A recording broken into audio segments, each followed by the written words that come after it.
we on? Good to go. Okay. Greetings, Guru Bhais near and far.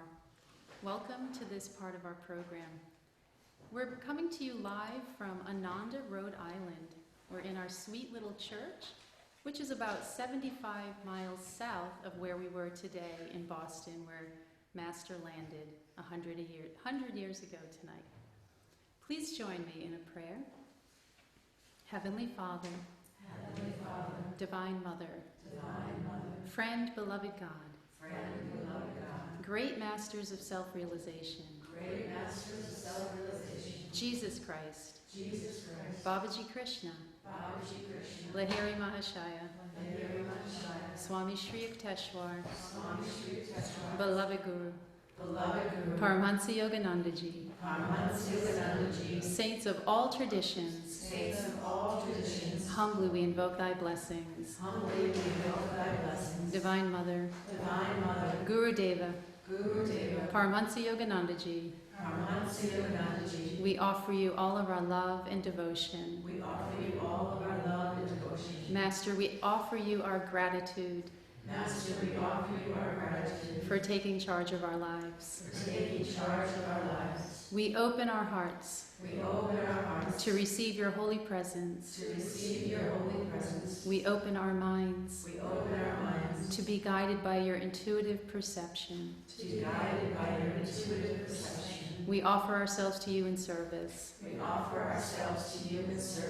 We offer our minds for your holy thoughts to fill. Our voices to speak your truth. Our hearts to love unconditionally as you do. And our hands to serve your work. Give yourself to us. So we may share you with all. Om. Peace. Amen. We'll have a reading now from Whispers.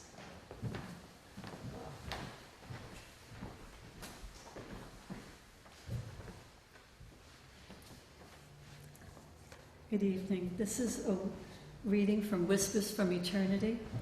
It's Whispers number 6, Universal Prayer in the Cosmic Temple. With the myriad of living thoughts of devotion, I have built for thee a temple of awakened silence. I have brought the multicolored lamps of wisdom from all valid faiths. They shine with the luster of thy one truth. The commingled incense of human craving for thy love soars up in spirals from the incense bowl of our hearts. Thy sacred presence shines on altars everywhere.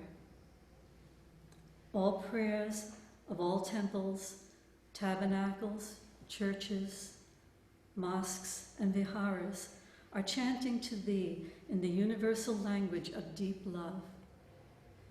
The orchestra of our combined feelings plays in harmony with the chorus of all soul songs, with the cry of all tears, with the bursting shout of all joys, and with the united anthem of all prayers.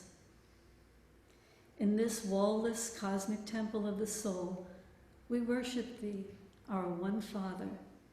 Be pleased to reveal thyself to us always. Amen. Om. Amen.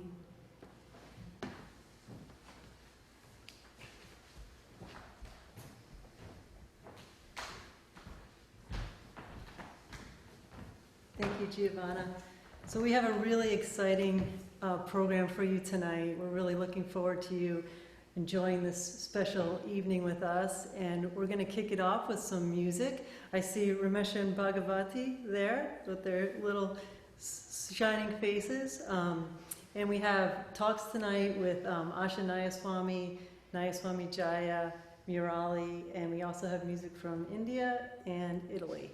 So Bhagavati and Ramesha, take it away. Greetings, everyone, from Ananda Village. We're really happy to be here with you tonight.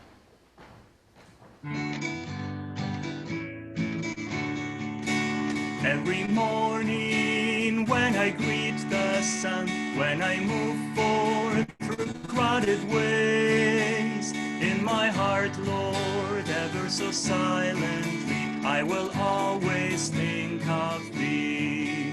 In my heart, Lord, ever so silently, I will always think of Thee. When I laugh, oh, and when I cry with pain, when my best friends misunderstand, in my heart, Lord, ever so silently, I will always think of Thee. In my heart, Lord, ever so silently, I will always think of Thee. Dear God, my God, I am Thine for eternity. Dear God, my God, I am Thine eternally. Though my path lead me over desert sands, though it take me through bitter storms, in my heart, Lord, ever so silently, I will always think of Thee. In my heart, Lord, ever so silently, I will always think of Thee. When I'm working and when in earned repose, let come victory or low defeat. In my heart, Lord, ever so silently, I will always think of Thee. In my heart, Lord, ever so silently, I will always think of Thee. Dear God, my God, I am Thine for eternity. Dear God, my God, I am Thine eternally.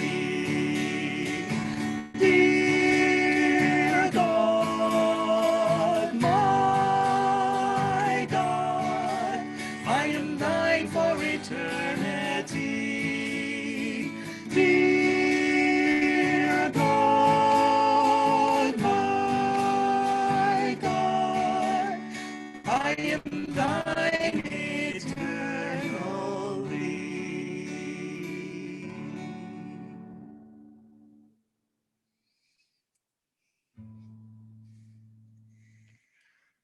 Lord Most High, our Heavenly Father,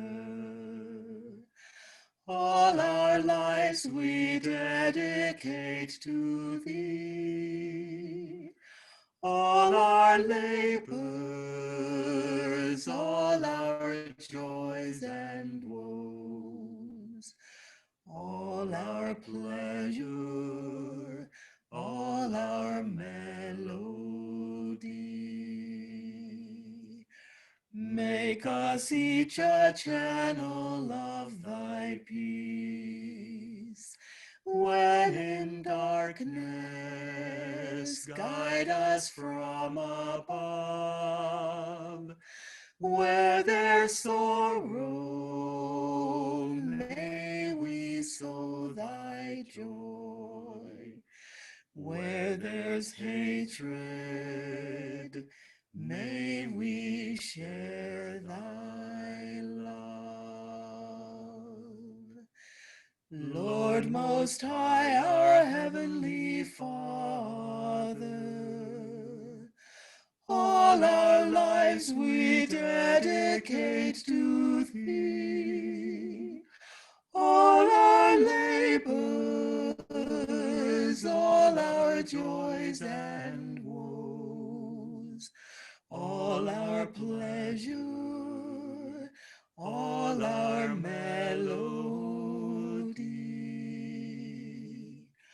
Make us each a channel of Thy peace. When in darkness, guide us from above. Where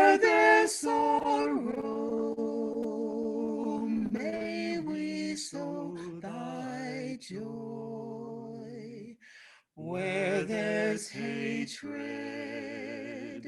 May we share thy love.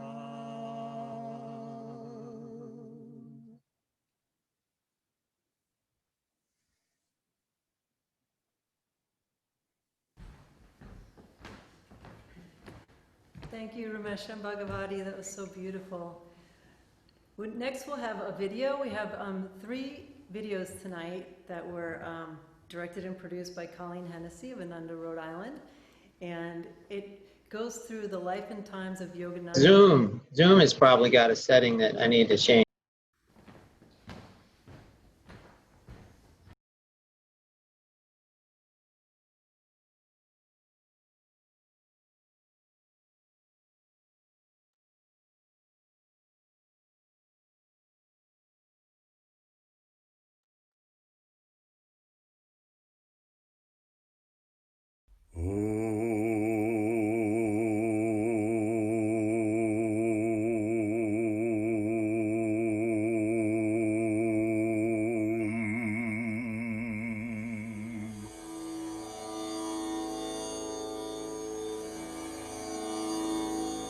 The Mahavatar is in constant communion with Christ. Together they send out vibrations of redemption and have planned the spiritual technique of salvation for this age. The work of these 2 fully illumined masters, one in the body and one without it, is to inspire the nations to forsake suicidal wars, race hatreds, religious sectarianism, and the boomerang evils of materialism.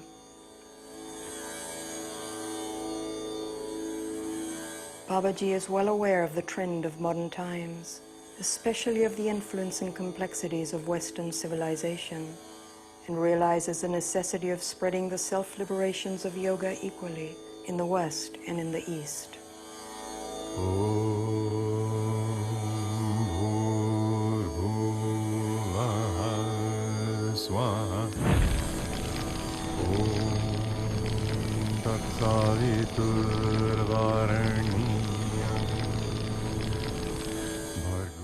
You, Swamiji, have a part to play in the coming harmonious exchange between Orient and Occident.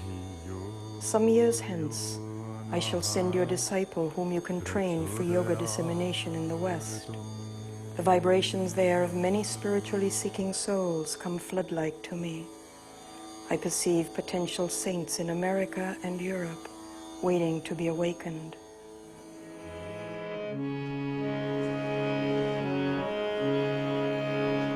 At this point in his story, Sri Yukteswar turned his gaze fully on mine. "My son," he said, smiling in the moonlight, "you are the disciple that years ago Babaji promised to send me." I was happy to learn that Babaji had directed my steps to Sri Yukteswar, yet it was hard for me to visualize myself in the remote West, away from my beloved Guru and the simple hermitage peace.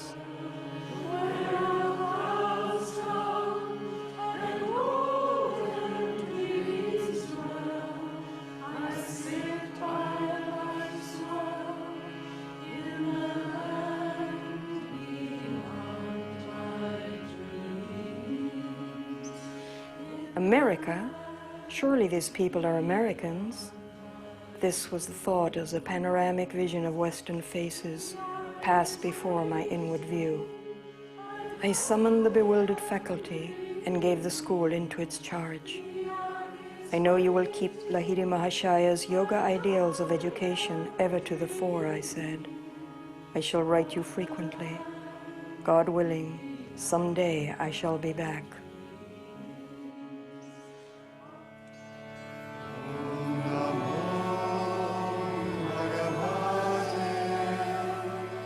The following day, I received an invitation to serve as the delegate from India to the International Congress of Religious Liberals in America.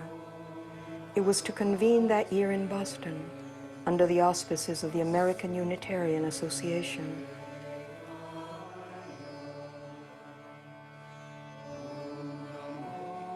One early morning, I began to pray with an adamant determination to continue, to even die praying, until I heard the voice of God. I wanted his blessing and assurance that I would not lose myself in the fogs of modern utilitarianism. At that moment, there came a knock outside the vestibule adjoining the Gurpar Road room in which I was sitting. He must be Babaji, I thought, dazed. He answered my thought. Yes, I am Babaji. He spoke melodiously in Hindi. Our Heavenly Father has heard your prayer. He commands me to tell you, follow the behests of your Guru and go to America. Fear not, you will be protected.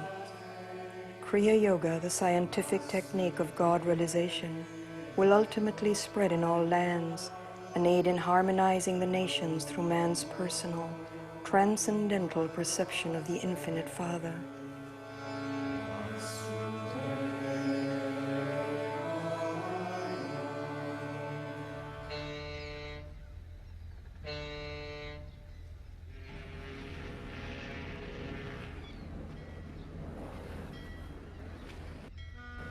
I left India in August 1920 on the city of Sparta, the first passenger boat sailing for America after the close of World War I.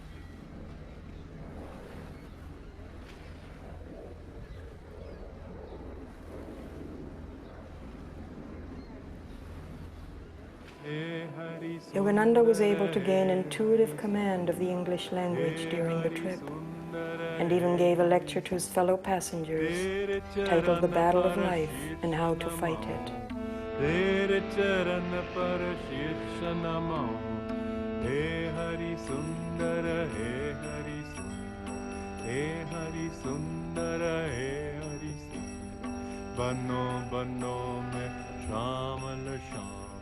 बनो बनो में श्यामल श्याम गिरी गिरी में उन्नत गिरी गिरी में उन्नत उन्नत सरिता सरिता चंचल चंचल सरिता सरिता चंचल चंचल सागर सागर गंभीर है सागर सागर गंभीर है हे हरि सुंदर हे हरि सुंदर हे हरि सुंदर हे हरि सुंदर तेरे चरण पर शीर्ष नमाओ तेरे चरण पर शीर्ष नमाओ. Yogananda stepped into an America that was at the start of the exuberant decade of the Roaring Twenties.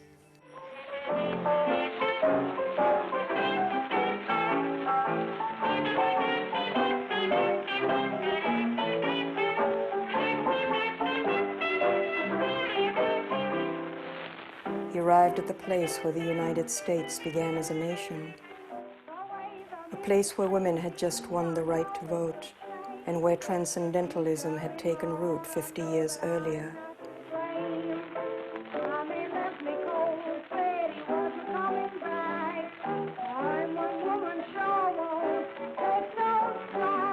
A place of both expansive and conservative thought.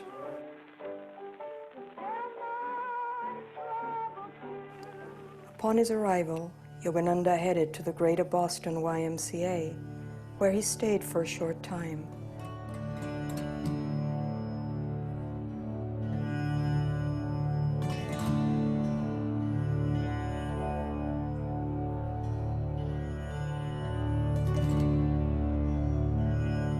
On October 5th, the day before his talk at the Congress, Yogananda and other delegates were taken to Plymouth Rock to visit and commemorate the upcoming 300th anniversary of the Pilgrims' arrival in America. Yogananda moved to Unity House, where the Congress would take place.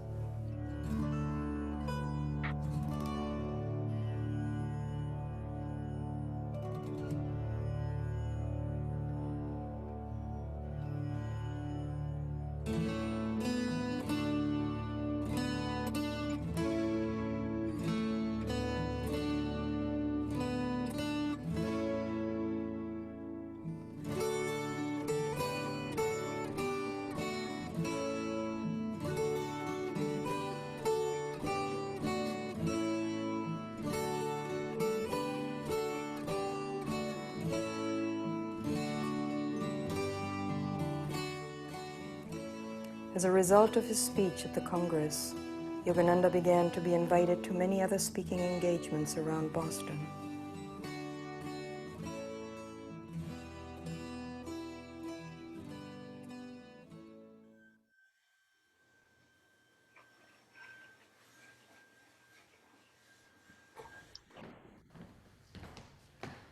So we've begun Yogananda's journey in Boston. And who better than to kick off our talks tonight than Asha Nayaswami. Asha, are you there? Hi.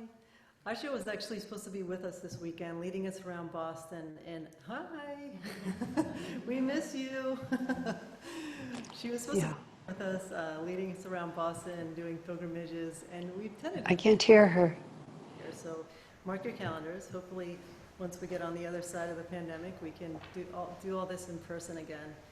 Asha really needs no introduction.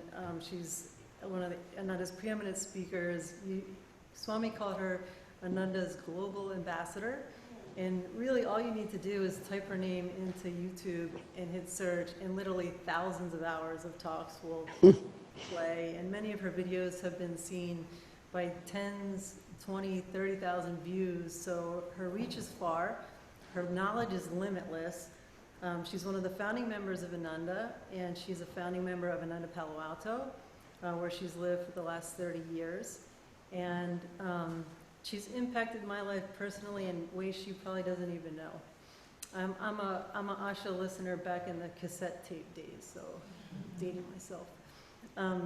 She's here tonight to talk about Yogananda's grand mission and how to bring it into daily life. Asha. Thank you. I think right after God, Guru, Swami Kriyananda, in terms of the blessing and the joy of the lives we have together, is our friendships with each other. In fact, Swamiji said that one of the purposes of Ananda is to show people what true divine friendship looks like.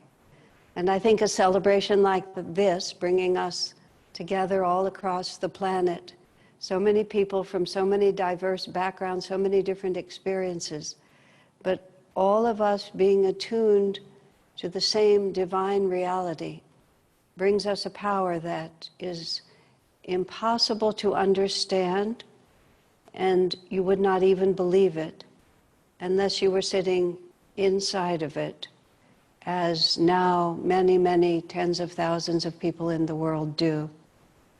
I was surprised this morning when I went out to my mailbox to realize that they had in fact delivered the mail. I presumed it was a holiday, and therefore there would be nothing in the box. I remember having the same feeling on January 5th, Master's birthday, on May 19th, Swamiji's birthday, on September 12th, the anniversary of Swamiji's discipleship, on May 7th, Master's Mahasamadhi.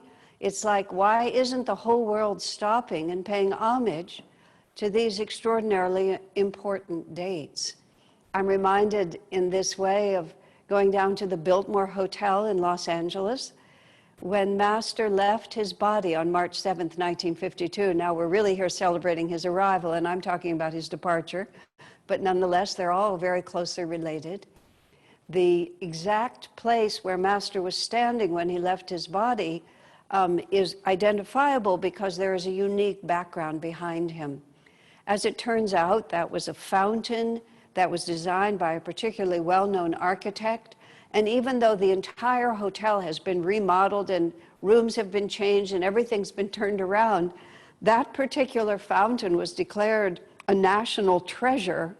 And therefore, no matter what the Biltmore Hotel did, they had to always leave that intact.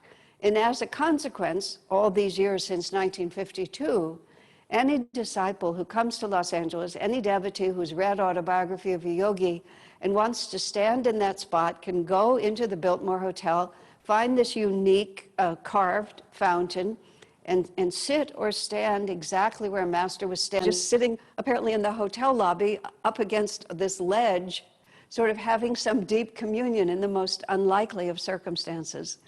And in many ways, that unique, amusing, unusual image that I've watched on multiple occasions, either by myself or with a large group of people crowding into the hotel lobby, to me seems to epitomize sort of where we are, where we've been, where we're going. We tend to think of time in a very short span. The masters think of time as a constant, ever-moving wave of energy without beginning and without end. Their point of view is entirely consciousness. All they're thinking about, all their energy is dedicated to, their only awareness is individual jivas, individual souls, you, me, and every sentient being, just on our way to ever-expanding consciousness.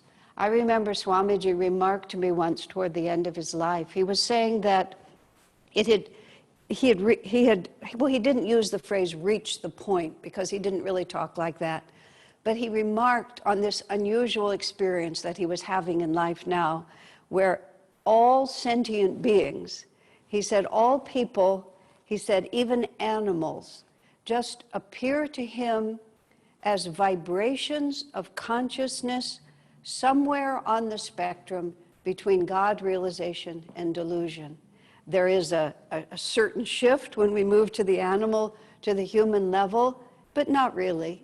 You know, those who are intimately attuned to animals really understand that they too are just moving forward.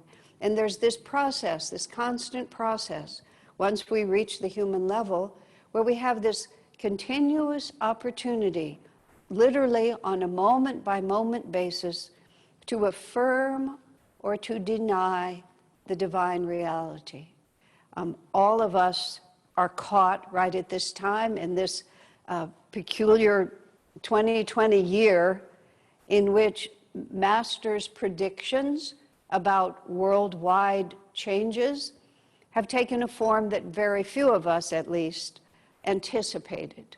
My idea of the hard times that Master described always involved a lot of us being crowded together, having, for one reason or another, lost our housing or our independent jobs. We're growing radishes, you know, we're grinding cornmeal, whatever we're doing, we're all together, we're sleeping side by side, we're having magnificent kirtans because there's nothing else to do, but it's all of us bound together.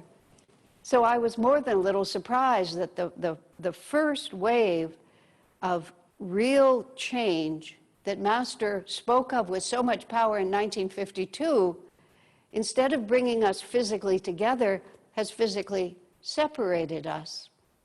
But the good news is the masters are smarter than we are, because in this separation, there has been this great longing to be together.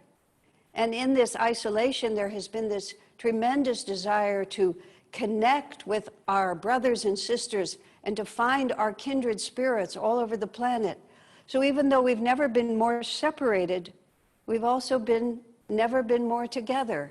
Master's family as a whole, everybody everywhere, day and night, is being able to be with and to hear and to get to know and to feel inspiration from Master in all these different forms.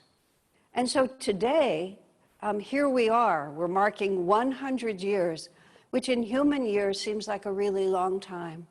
When we think about yugas, when we think about multiple incarnations, when we think of the soul's long journey from delusion to bliss, 100 years is hardly a blink of an eye.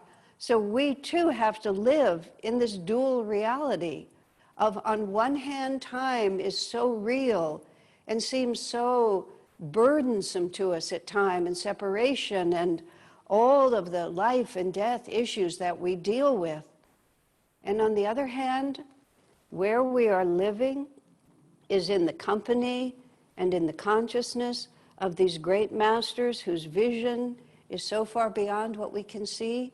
As we were just hearing those beautiful words of Autobiography of a Yogi, Jesus and Babaji are aware of the direction of Western culture especially. They have planned the salvation of this age.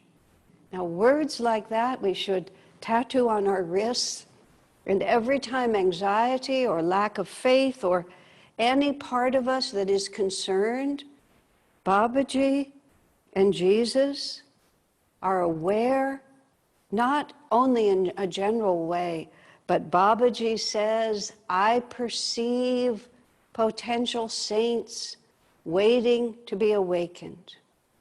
Of whom could he have been speaking except you and me and all those whose karma it is to read the autobiography, to come to know that Master is there for all of us. He came to these shores, I mean these shores meaning the country that we live in. When I start thinking about the whole cycle of how Master came to be in America, you have to start backing up. You have to start backing up to Master's previous incarnation as William the Conqueror. Because William the Conqueror, going from France to the British Isles, helped create, in fact, literally did create, the country of England. Swami Kriyananda incarnated as his son Henry and took the inspiration that Master had to form that country into what it became and codified it and created the laws and created the customs, and for 30 years dedicated himself to sinking deep roots of the vibration that Master had established there. From England, the English language and that whole culture comes to India. Much could be said about the good and the bad of that, but nevertheless, giving the language to India and introducing India, engaging India in this Western culture that it might not have been involved in otherwise, then from England itself comes to America, then comes this extraordinarily God-inspired by the words of those who are involved, the founding fathers of America, who have this extraordinary, unusual idea of what a country should be, of what government should be. We hold these truths to be self-evident, that all men are created equal, endowed by their Creator with certain inalienable rights, life, liberty, and the pursuit of happiness. That is the Declaration of Independence of the country of America. There were flaws, of course, in what they were doing. There were limitations to their ideals, but it was a revolution. And it set up a country in which all humankind is endowed by their Creator with certain inalienable rights, and we are created equal. Now, that was political at that time. It was against the aristocracy. Women and people of color were all excluded, but none of that matters, because what it was a declaration of the future. These great visionaries are not speaking in the present, they're speaking in the future. So that, all that time later, in 1920, Master could come from India, with an understanding of the West because of England's invasion, stepping onto American soil, where he could again declare, all mankind are equal, endowed by their Creator, with this tremendous potential for God realization. And those citizens living in this country had been raised up with that belief that we can and we will. Master said something that's so amusing. He said, in India, where they understand these things and have understood it for so many millennia, he said, when we speak of God realization, people know, they have many incarnations to do it, and they know a little bit about karma, or they understand, I should put it, something about karma and all these different conflicting forces that play in on us. So when people speak of God realization, many say, yes, someday, but it's very difficult. In the meantime, I have to take care of my father and all the different things that we have to do. But in America, Master said, Americans are used to just deciding and doing, because when this country started, everything had to be created from scratch. The native people had been decimated even before the first settlers got here. We have karma. The country has karma for not behaving appropriately, well, let's phrase it differently, for behaving abominably to the indigenous peoples. I'll refer to that again in a moment. But the net result was Americans had to learn to make it work. We became practical. We were practical in our idealism as a country. So Master said, when he says to people, you can realize God, Americans say, sure, why not? You know, we've done everything else, we can do this. And we have a very short sense of history in this country, even now. Now, it's not as if clearly this teaching was intended only for Americans. By no means, it's for the whole world. But Master could come to a country like this and he could plant the roots. You can start a church in America. You can start a religious work. We do it all the time. We're a country of immigrants, even though Master was very exotic and very peculiar when he first arrived. When Dr. Lewis saw him across that square in Massachusetts, and his wife had already met him, they were very suspicious of him. He had long hair. He was dressed in orange robes. He spoke with a thick accent. His skin was a dark color.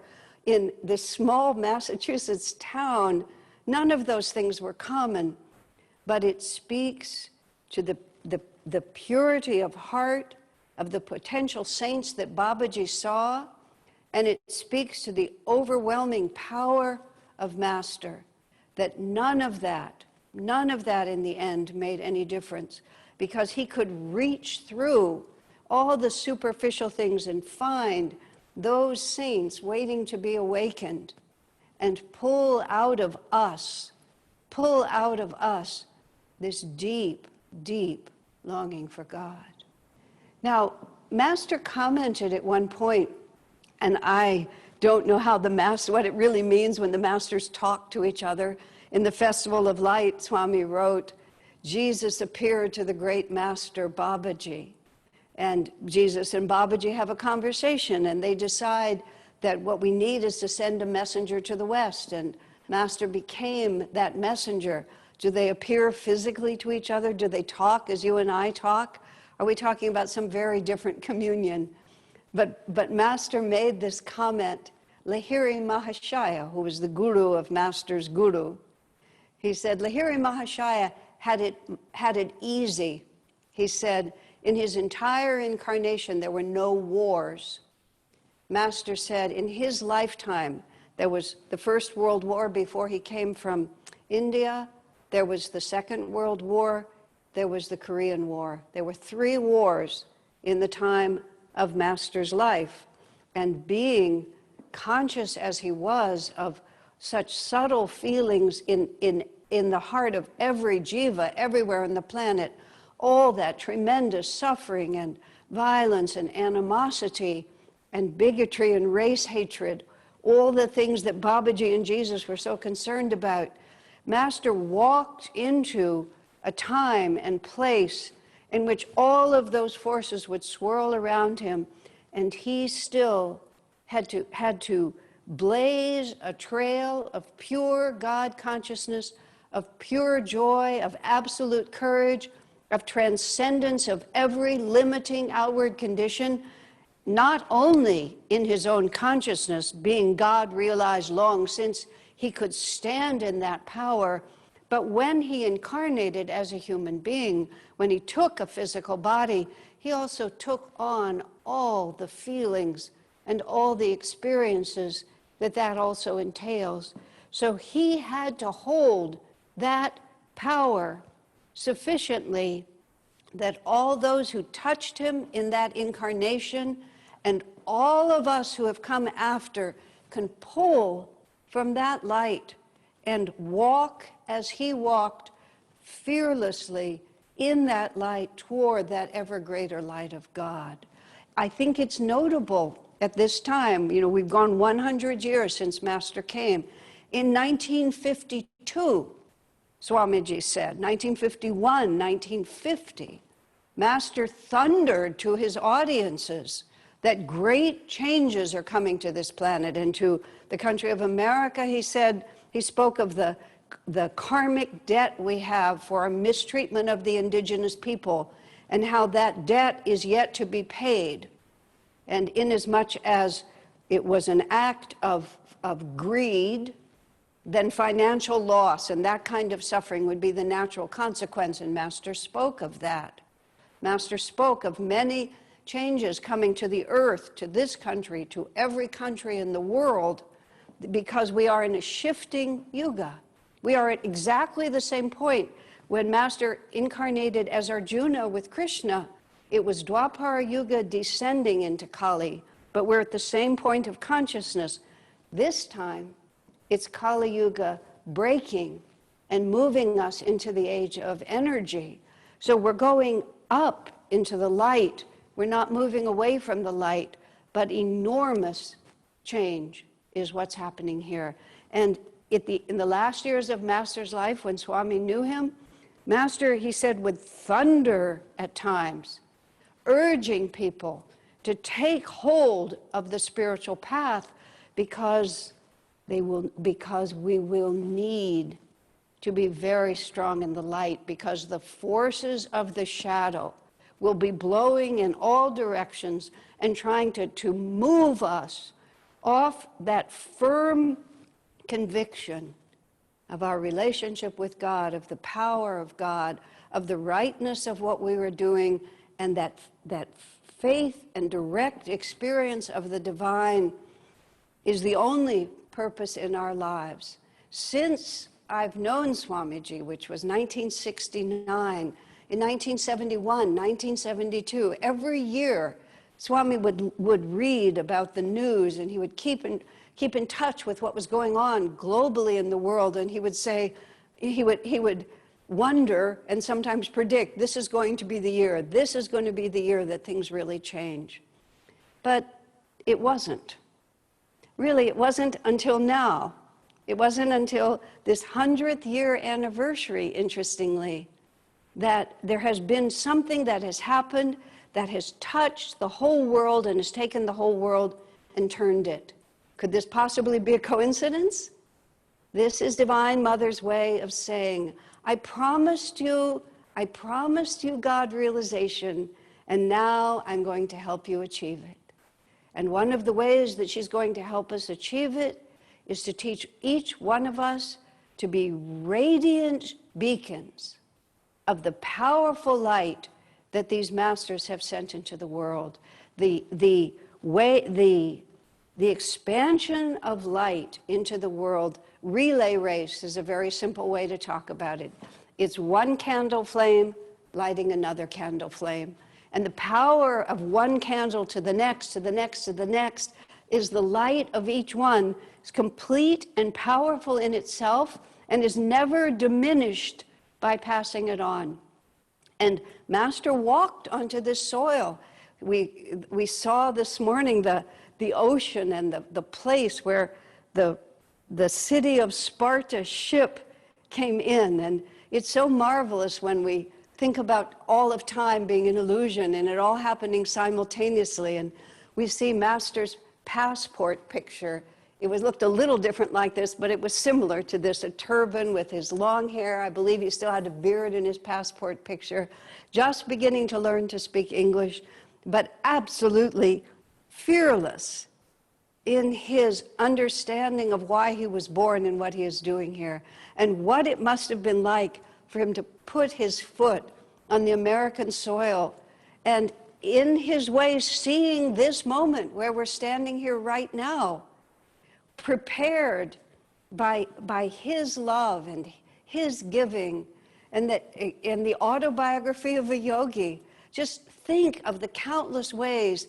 And then every disciple, Swami Kriyananda, 1948, September 12th, just a week ago, we celebrated that anniversary as well. Swami Kriyananda once again incarnating with Master as his father, his spiritual father in this life, his physical father in other lives, and Master immediately recognizing him. Swami immediately recognizing Master, seeing the picture on the autobiography, realizing, as Swamiji put it, Swami said, I had always lived in my own world which no one shared. When I read Autobiography of a Yogi, I realized that Master and I lived in the same world. Swami dropped everything, went to Master. I want to be your disciple.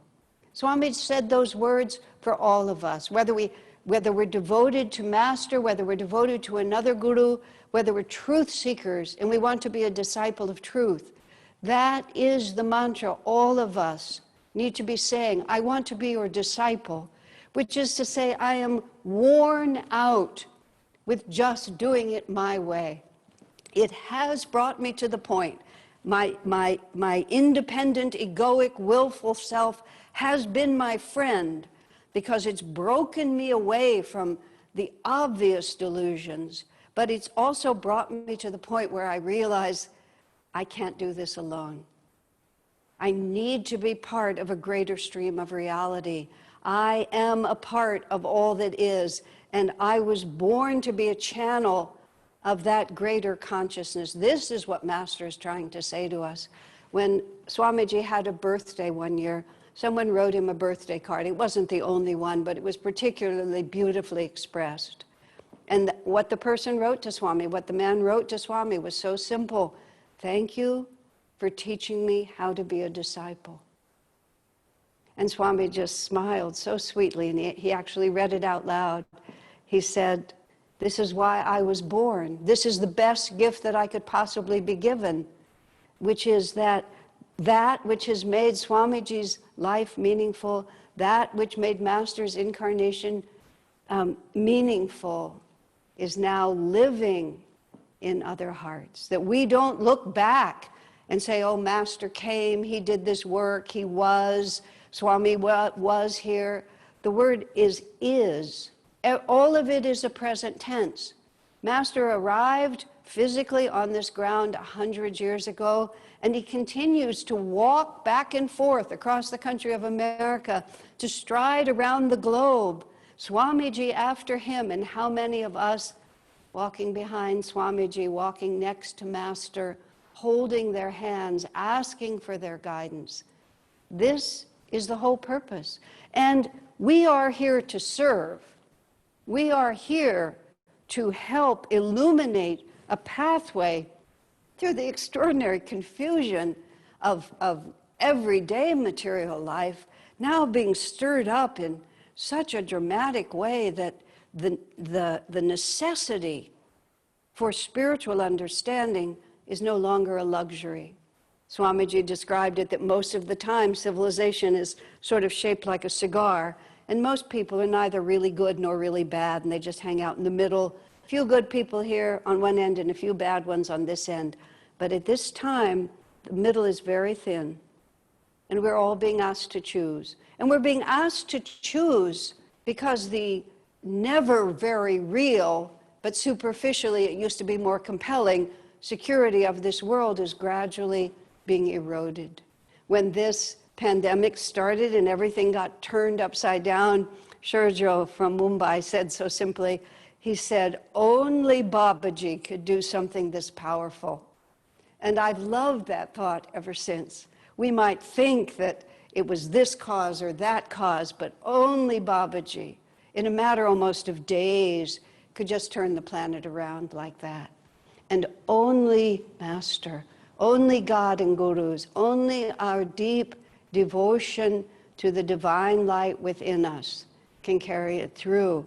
But here is what we always have to remember in the words of Jesus Christ, for this hour was I born. The Bible says that, and Jesus says that when he's about to be crucified, and this incredible, tremendous, dramatic, greatest story ever told is acting itself out. For this hour was I born. But that's the truth for every single one of us. For this hour, not because of what's happening in the world or anything like that, but every moment we're given exactly the right circumstances for us to make the most important decision that we will ever make. Will I move toward the light, or will I shrink away from it? Will I boldly step forward and accept with faith in Master's capacity to take me through in Divine Mother's loving presence, or will I shrink away from it? It's as simple as that. And we expect these to be big gestures and big events, and who knows, maybe they will be. But what happens in the big moment is entirely determined moment by moment before then. I asked Swamiji once this question in my mind that was so confusing to me because of my Jewish heritage and being born in 1947. This image of concentration camps was always haunting me, you might say. Perhaps I died in one, I have no idea. But I had this moral dilemma that if I was in such a position, and let's just say, a prison guard starts brutalizing a person next to me, do I allow it to happen, or do I interfere, even at the cost of my life?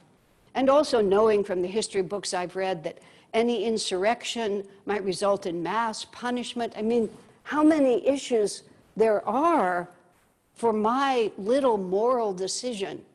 And finally, after pondering this literally for many years, I realized I could ask Swamiji. And his answer was so much more enlightened and so much more expansive than I literally ever could have imagined.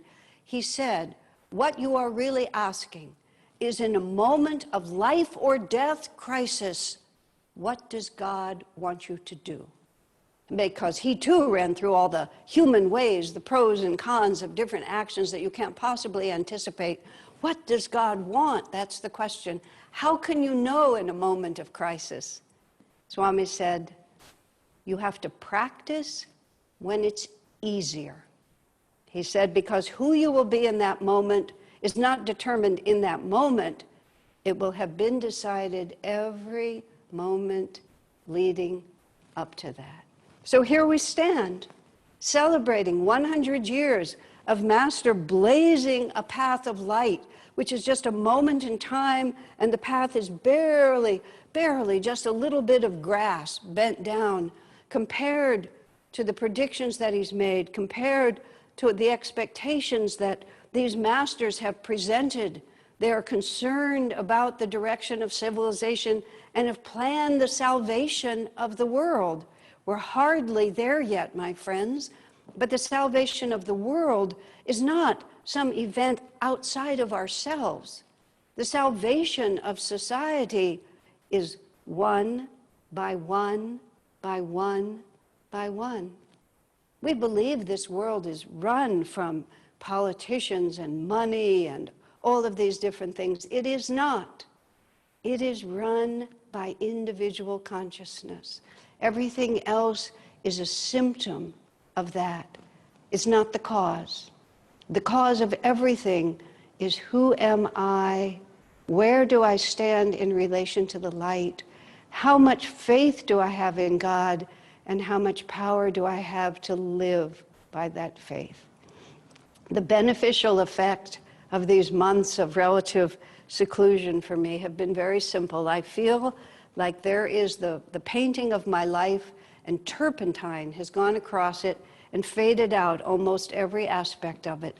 The only thing that shows is this vibration of consciousness. And I'm deeply grateful for the focus that has been created. It's always been, every experience of life is the battle of Kurukshetra, is the field of consciousness, is choosing the light or the shadow. The more clear life makes that to us, the greater blessing it is. Master came 100 years ago to show us the way to escape from the shadow and to live in the light. Let us answer his call. God bless you.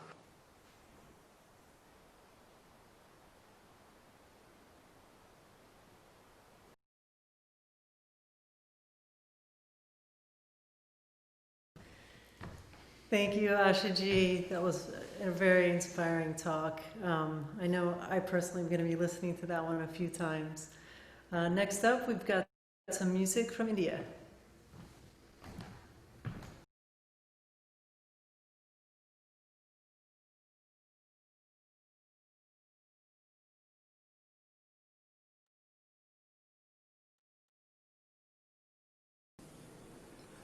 Joined in prayer we worship thee, rays of light that seek the sun, many drops to make us see, thus our love when joined as one, thus our love when joined as one. Joined in prayer we worship thee, rays of light that seek the sun, many drops to make us see, thus our love when joined as one, thus our love when joined as one.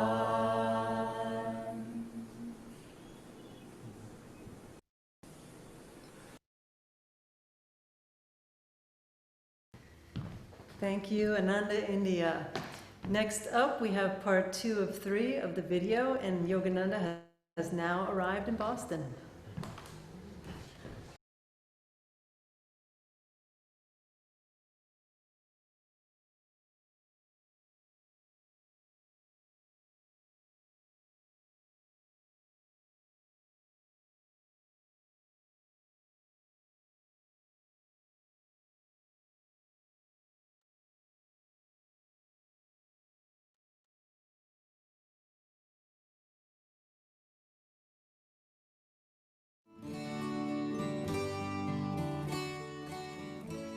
As a result of his speech at the Congress, Yogananda began to be invited to many other speaking engagements around Boston.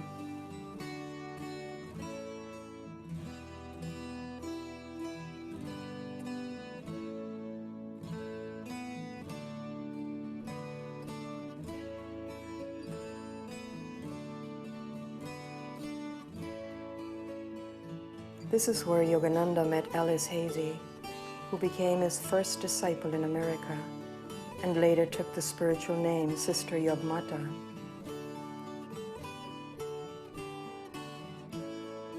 When Yogananda saw Alice Hazy walk into the church that day, an inner voice told him that she would be the one to help start his Boston Center.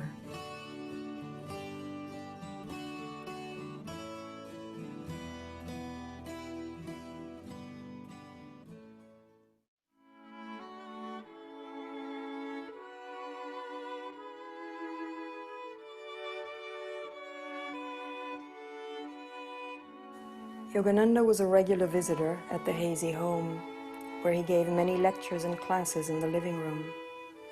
It was here that one of his guru's many predictions came to pass.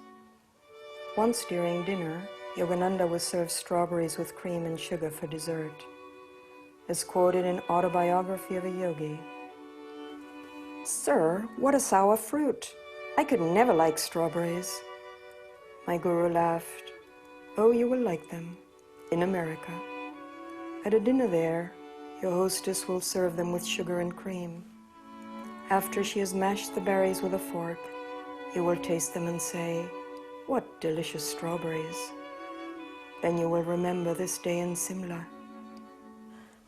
It was staggering to realize that long ago, Sri Yukteswar's God-tuned mind had sensitively detected the program of karmic events wandering in the ether of futurity.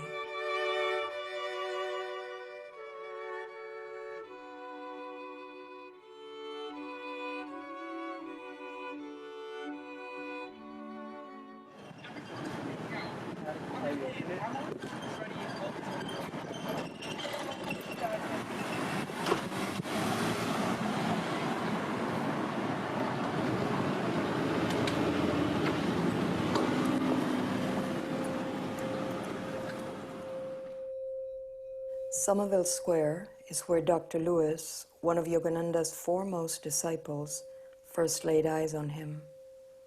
As he saw Yogananda cross the street in his flowing orange robe, he immediately identified the Swami as the person Mrs. Lewis had recently met and referred to. Still, Dr. Lewis was skeptical about meeting the yogi. Yet at the insistence of Alice Hazy, a respected friend and ardent truth seeker, He agreed to make an appointment to meet with Yogananda on Christmas Eve at Unity House.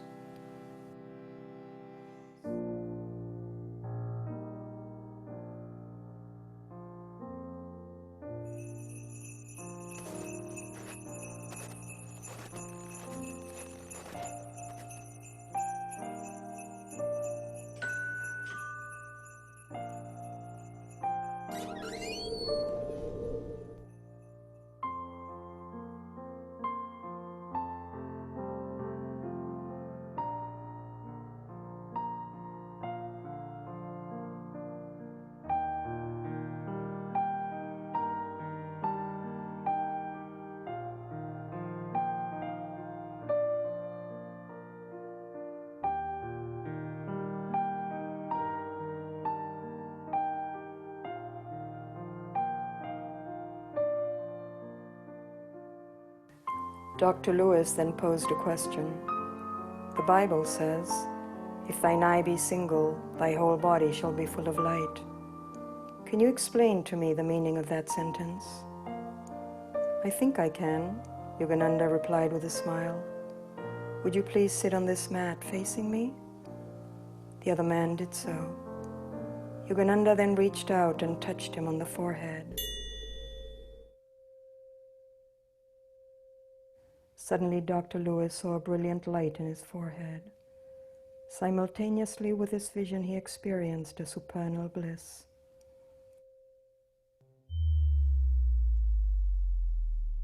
He sat for a time unmoving, immersed in deep meditation.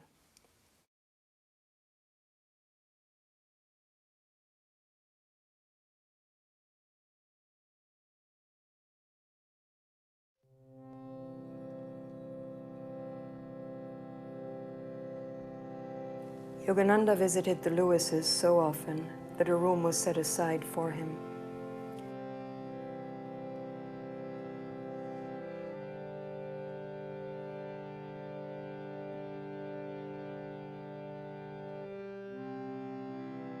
He enjoyed cooking and delighted them with elaborate Indian dishes.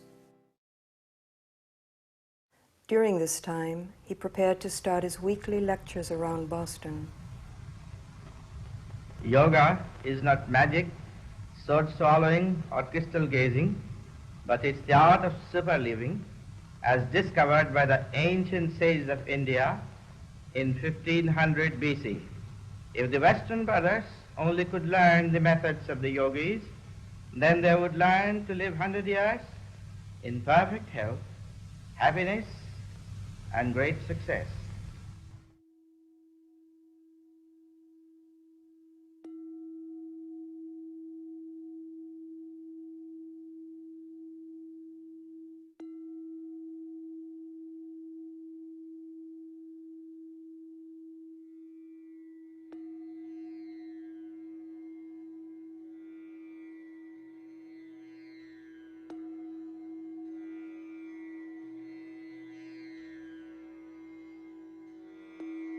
He established his office at Huntington Chambers, where he gave weekly satsangs, in addition to organizing the work for the many upcoming engagements.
You people do not sleep correctly and allow your sleep to be disturbed by the mental movies of dreams.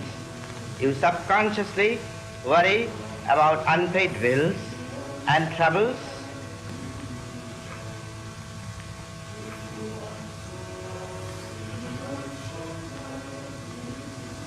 The reason for lying in this posture is to keep the internal organs floating in the tray of the chest and abdomen free from any pressure.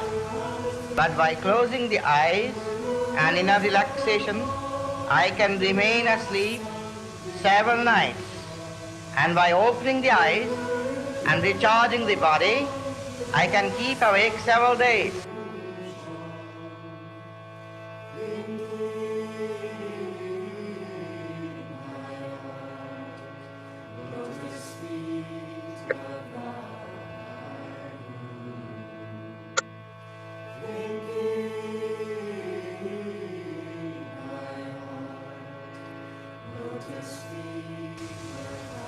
Now I will go into the state of superconscious bliss by lifting my eyes higher in a relaxation and controlling my heartbeat.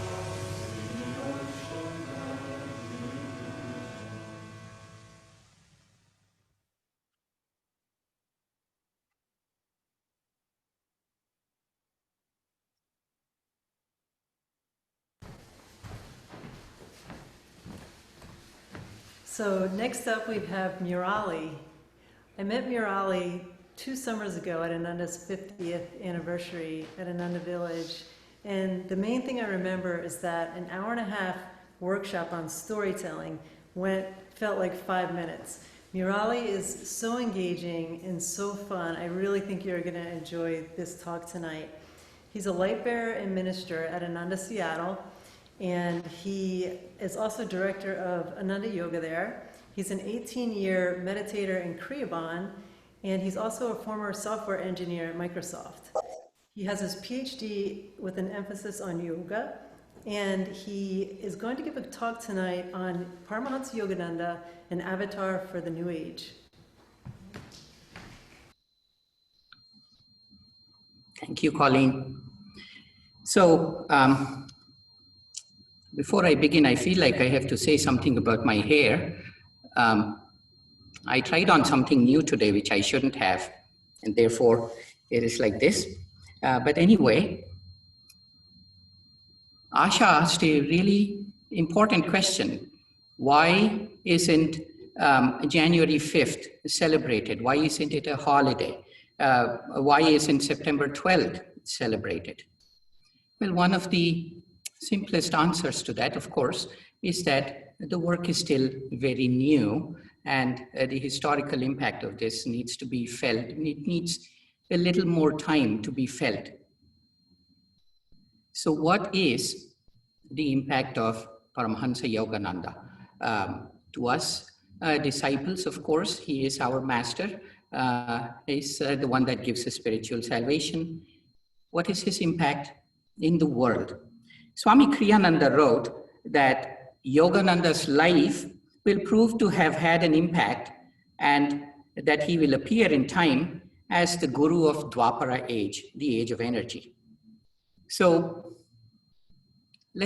I want to talk a little bit about why this is. What is it that Yogananda actually brought, and how is it different from others that came before him and after him?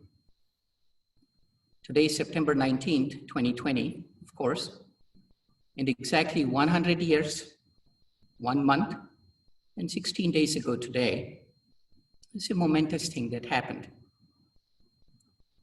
On that day, in the bustling port city of Bombay in India, known today as Mumbai, there's a young monk, and he strode purposefully up the gangway of a great steamship, the Spirit of Sparta. He was clad in the saffron robes of a Swami.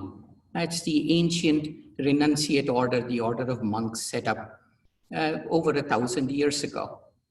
He was clad in orange robes. He had long curly hair, which was bound by a turban. And his dark eyes had a fathomless depth to them from which emanated a great divine peace. It was easy to get lost in those eyes. But just a few months ago, this young monk was meditating behind a few dusty boxes in a small attic in a distant city in northern India when he had a vision. And in this vision, as Asha mentioned, he saw like a panorama, faces that went across and they gazed at him intently. And he knew in that moment that these were Americans and time had come for him to leave for America. He went and asked his guru, and his guru said, "All doors are open now. It is now or never. Go." And so based on a vision and based on the blessings of his guru, this young Swami stepped aboard the city of Sparta and 7 weeks later arrived in Boston exactly 100 years ago today. Swami Yogananda, he wasn't Paramahansa Yogananda yet, that would come 15 years later.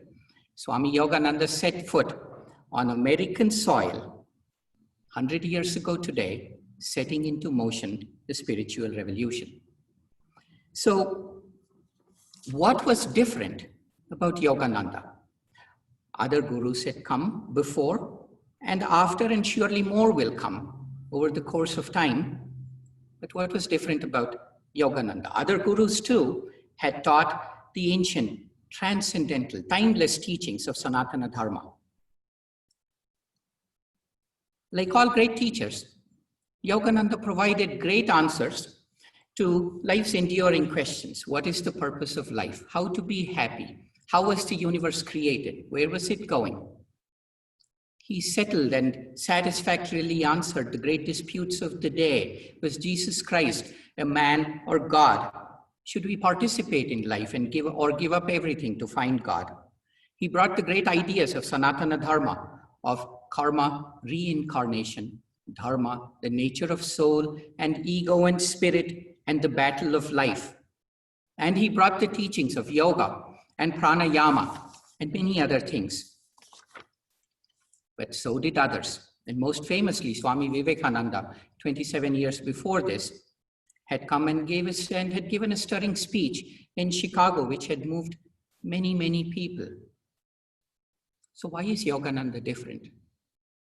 Why will perhaps one day, not too far away, January 5th will be celebrated, and we might have a holiday on that day? You see, there were two things that Yogananda did. Two things in the way he lived and in the teachings that he brought that are far more enduring than mere knowledge, and that are far more inspiring than a mere practice. And that is so exactly suited to where we are and where we are going. And in order to understand what those are, we need to go back in history a little bit. Asha again made the point that we here as Americans have a very short view of history. And in India, in fact, it is the exact opposite, perhaps to a fault. One of the side effects of growing with the doctrine of reincarnation is there's really no compulsion to do anything very quickly. You have another lifetime to do it in. And that's what Yogananda liked about coming to the US. Why not do it now? Do it right away. So looking back in history, the great teachings of Sanatana Dharma, these are the teachings, the way of life, the practices, it's pan-religious. They had always been practiced in India for as long as perhaps human beings have been in existence, because they are based on the very nature of who we are. But there was a time when these teachings were in decline. They were declining. People were pleasing minor gods through various rituals, seeking only material gain out of it, material possessions, and that sort of thing. And in a way, God was sidelined. And it was all about, let me propitiate minor gods through this yajna or that one, and then let me make sure that me and my family have enough and more than enough, and so on. And during this time, a great avatar incarnated on earth. His name was Buddha. And he came along, he brought the message of self-effort. He brought the message of individual responsibility. He said, don't wait passively for divine grace to save you and lift you out of this muck that you are in. Instead, climb out of it yourself. It was a great revolutionary message. And his immediate disciples internalized it, they followed it, and perhaps some of them were emancipated as a result. But then human mind doesn't like subtlety. Human mind likes very simple, short explanations, which are easy to follow. So they said, okay, Buddha talked about self-effort, so there is no need for God. And Buddhism became atheistic, almost nihilistic, saying, what do I seek? There is no God. I seek nothingness. And so it was that the message of karma, of nishkama karma, of effort, it took roots and sidelined bhakti and devotion. Now it persisted this way for over 1,000 years. And around 1,200, maybe 300 years after Buddha, there came along another avatar, another incarnation. Adi Shankara was his name. He was an extraordinary man. Swami Kriyananda writes that Yogananda master talked about Adi Shankara so much that it almost felt like in a past life he was Adi Shankara in a past life. But nonetheless, he lived for only 32 years, but in that time, he reinterpreted all of the teachings of Sanatana Dharma, and then he said, yes, there is a God. He said, this God is not some old man with a white beard sitting at the center of the galaxy. This God is not Ganesha, it's not Shiva, it's not Vishnu, it's not Devi. And he said, a very wonderful message. He said, this God is your awareness, the fact that your consciousness has the most archetypal attribute of who we are. That is God. Pragyanam Brahma, he said. Pragya means awareness. Pragya itself is Brahma. Brahma is God, the expansive principle. These were the words of the Upanishad. And then he said, that's what God is. How do you feel God's presence in you? He said, Satchidananda Brahma. God is ever-existing bliss. Satchidananda Brahma, ever-existing bliss. And then he went on to say something more. Not only is there God, there is only God and nothing else. The universe is a dream. Maya, he called it. The universe is a dream. And then he said something more. If the universe is a dream, then who are you? Who am I? He said, Aham Brahmasmi. I, you, everyone else is God. Tattvamasi. You are that, thou art that, thou art God. And this extraordinary message came again. His immediate disciples, they imbibed it, they internalized it, and they stayed with it. But eventually, it got filtered through the impatient imaginations of people. And then it caused them eventually to look down on, because there was nothing to be devoted to. Aham Brahmasmi, I am God. Tattvamasi, you are God. Everything else is a dream. So what do we get devoted to? So this great message of Shankara deteriorated over the ages into a message of stupid, silly, useless renunciation, which had no magnetism, which had no power. Once again, jnana, knowledge, had sidelined bhakti, devotion. And this persisted for a little bit. Then about 200 to 300 years later, Ramanuja, another great saint, he came along and he said, Harer Nama Kevalam. God's name is the only thing you need. He brought devotion back. But he didn't say God's name. He didn't say the vibration of Om the way we look at it. He said, Vishnu is the only name that you need. Madhvacharya, another saint, Madhva, he came along another 100 years later, brought bhakti back and said, Hari Sarvottama, God is the greatest. Be devoted to God. Chaitanya came and said, Krishna is the only one you need. Shiva is the only one you need. Somebody else said, Devi is the only one you need. Jesus Christ is the only one you need. So bhakti came roaring back through these times in the last 600 years, but brought with it sectarianism. It deepened tribal identities rather than eliminate them. But through all of these, the gradual change was happening in the world. You see, these great teachers of humanity, Buddha and Jesus Christ and Shankara and Ramanuja and Madhva and Chaitanya, and I can go on and on, there are many, many others. These self-realized masters through the ages, they all lived in the dark ages. I don't mean dark ages like history where you had the classical Roman period and then you had something else and you had dark ages and Renaissance and Reformation and Enlightenment, not that kind of dark ages. But due to the movement of the sun in relative to the galactic center, the amount of spiritual radiation, Brahmanabhi, Vishnunabhi that we receive, diminishes and expands, and this was a time of minimum of those radiations, and therefore the human mind, the consciousness, was very material during these times, all the time through Buddha and Jesus Christ, everybody that I've said. It was a very material consciousness, the things that you can touch and smell and see and things like that, senses, those were the only reality. There wasn't anything else beyond that. And therefore these teachings, these were a time of hierarchies, of monarchies, of organizations. And these were a time when all of these teachings, they came through the lens of sin and ritual and churches. And you had to go through those things in order to get in touch with God. But this was also changing.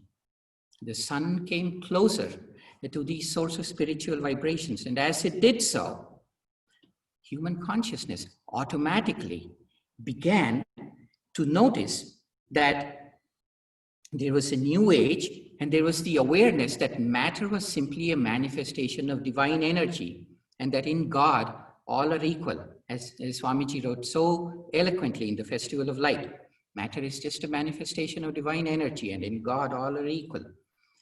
This was dawning as part of human consciousness, and therefore monarchies were toppled and replaced with democracies. Hierarchies went away and came with individual liberties and individual freedom. The entire earth, through the magic of science, was connected. And here we are, spread across the United States and definitely across the globe, connecting with each other as if there is no space. That is the bhav, that is the sign of these times, the higher ages, Dwapara Yuga. And this age demanded a new teacher, demanded a new avatar, a new master. And so 100 years ago, Yogananda landed in America. This was the historical milieu. I just wanted to place Master in context of the living tradition that he was part of, a living global tradition. And Buddha came Karma and self-effort took ascendancy but displaced bhakti. Shankara came, jnana took ascendancy and bhakti was sidelined. And bhakti came and sectarian differences were emphasized. And as the new age was dawning, 100 years ago, Master landed. I told you that there were two things that was different about what he did versus what others did. What were those two things? First, Master did not bring a new teaching. His mission was to reveal the ancient essence of the teachings that were already practiced in the West. To prepare him for this, his guru had told him, forget that you were born a Hindu, forget that you're going to America, take the best of both worlds. So Master came to America to show how the inspired sons of God, Christ and Krishna, have spoken the same truths, even though they were hidden by sectarian differences.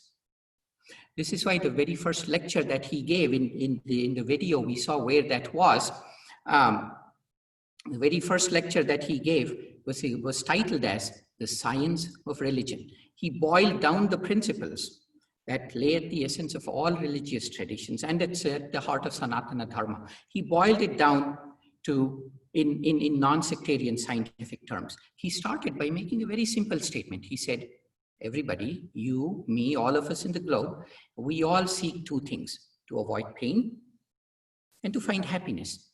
And this happiness, he gave it a name straight out of Sanatana Dharma. Like Shankara, he called it Satchidanandam. But he said, ever existing, ever new bliss. It is a bliss that never exhausts in its ability to be blissful, ever existing, ever new bliss. So what we seek is not these little happinesses, but the great big one, which is inexhaustible. And so he said, that bliss is God. That's at the essence of who each of us are. Then why do we have pain? And he explained, it is simply because the eternal soul is identified as limited by the body. And this body limitation is caused by a delusive power that is just as hard to resist unless you have the experience of God. And I'll come to that in a few moments. And like others before him, he said the way out of this delusion, this Maya, is self-effort, but combined with devotion. Without that, self-effort is useless. And combined with a sense of discrimination, that this is what I'm after. This is a false experience. This is the right experience. Now, so far, so good. But it still doesn't deserve declaring a national holiday. Okay? So what he did next was something pretty incredible, which really no teacher from India had done before. He showed how these teachings were contained in the Bible. He showed how the essential message of Jesus lies beyond any organization, and it lies within the inner communion of soul with God. He showed how the message of Sanatana Dharma was to be found, if you knew to look for it, in the teachings of the Bible. So it wasn't something new that he brought. He just revealed what already existed, universal by definition. You don't have to look for universality. It is by definition universal, a truly Dwapara Yuga teaching where there are no boundaries of space. But he also did something else. His magnum opus, his life's work, was the commentary on the Gita that he wrote. You see, I have to again place that in a bit of a historical context here.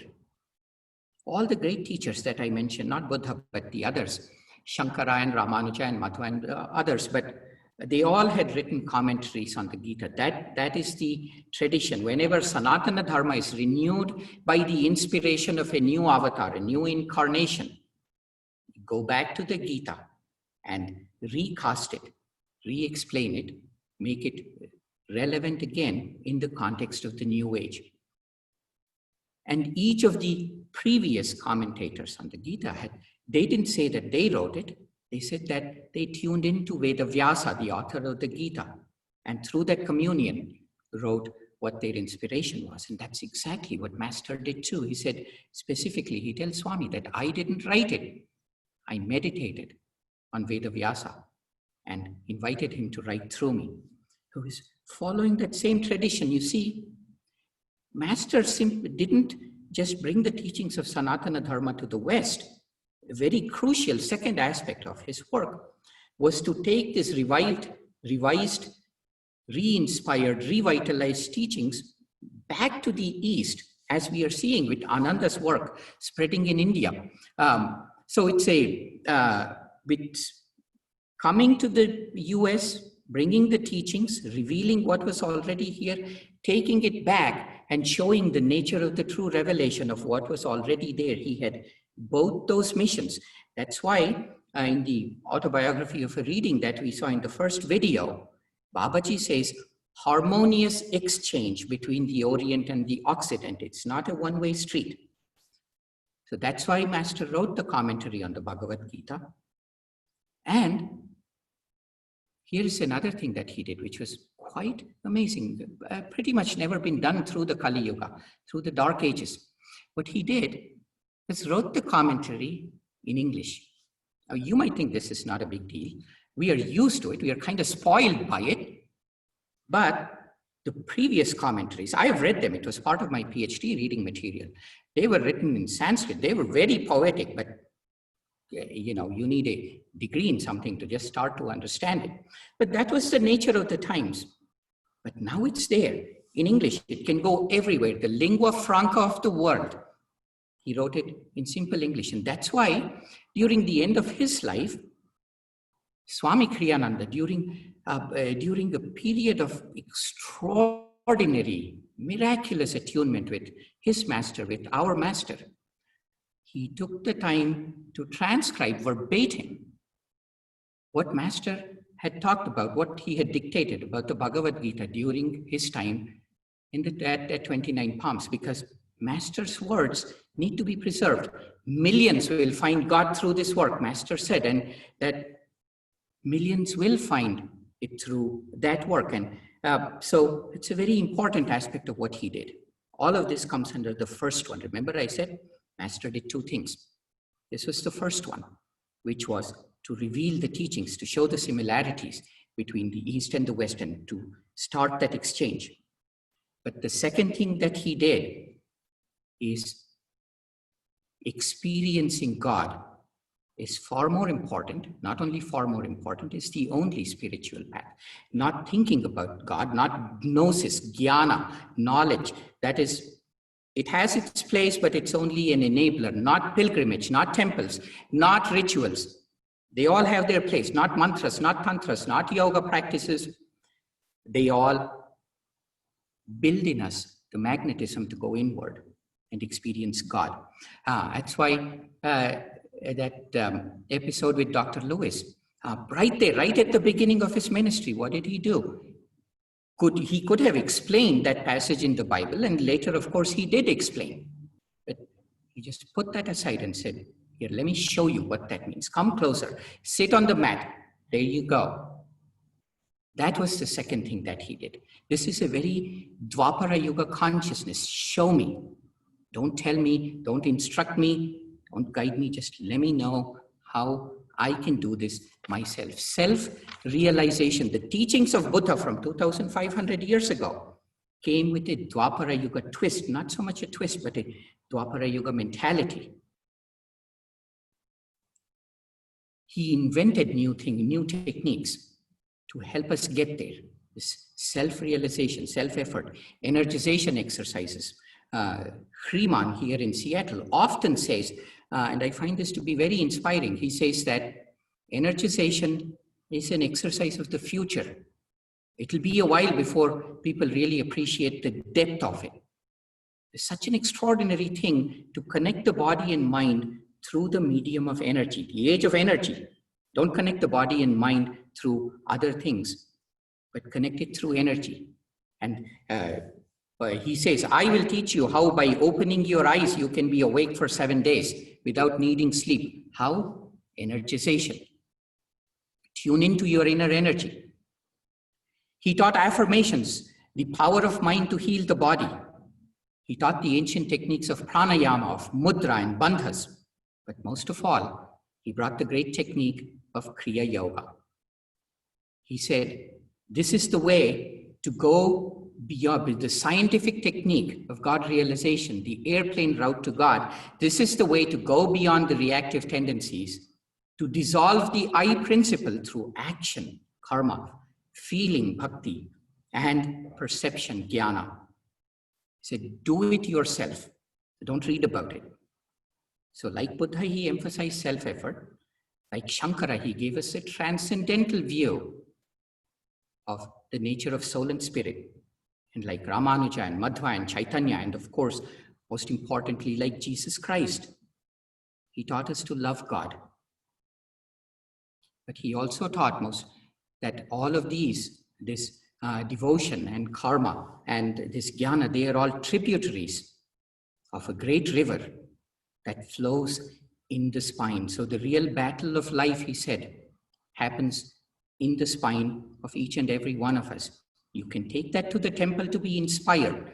You can do satsang to be inspired. You can read books to be inspired. But in the end, go fight that battle every day, twice a day. And he brought the promise of Babaji, that Babaji gave to Lahiri Mahashaya, Neha bhikramanashosti pratyavayo na vidyate swalpamatyasya dharmasya trayate mahato bhayat.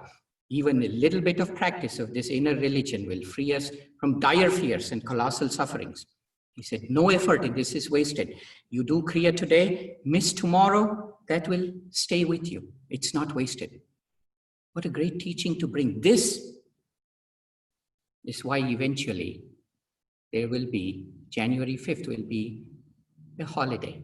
Mail will not be delivered on that day, someday, in the not too distant future. That is what Yogananda brought. So what was the spiritual revolution that Yogananda started 100 years ago?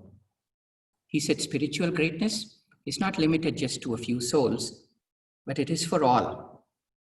And he said, if we choose with our willpower, self-effort, if we choose with our willpower to love God, then it builds the magnetism to attract divine grace.